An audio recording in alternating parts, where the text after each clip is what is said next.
লালমোহনে ৭ নং পশ্চিম চরউমেদ ইউনিয়নে UP chairman পদে আলোচনায় শীর্ষে মোহাম্মদ মনির বকশী, নিজাম লালমোহন ভোলা প্রতিনিধি।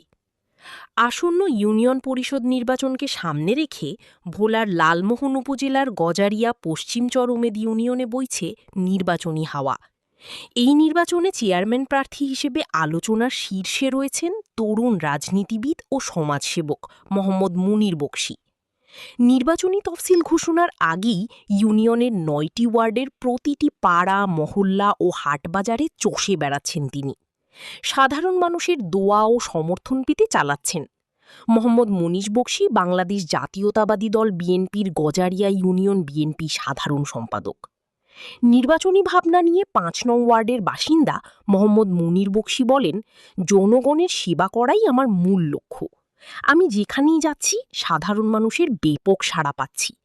ইনশাল্লাহ দল ও জনগণ যদি আমাকে সুযোগ দেয়, তবে পশ্চিম চরউমেদ ইউনিয়নকে একটি আধুনিক, মাদকমুক্ত ও সন্ত্রাসমুক্ত আদর্শ ইউনিয়ন হিসেবে গড়ে তুলব।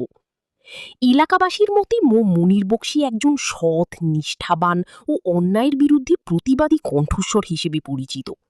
তার এই সক্রিয় অবস্থান নির্বাচনে তাকে সুবিধাজনক অবস্থানে রাখবে বলে ধারণা করা হচ্ছে। ভোটের পিছনে আমরা রাজনীতি করতেছি, এই জন্য আপনারা সবাই দোয়া করবেন, সবাই ধানের শীষে ভোট দিবেন।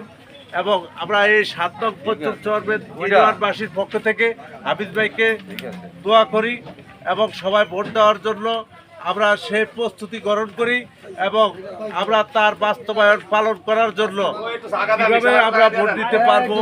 আমাদের ১২ই ফেব্রুয়ারি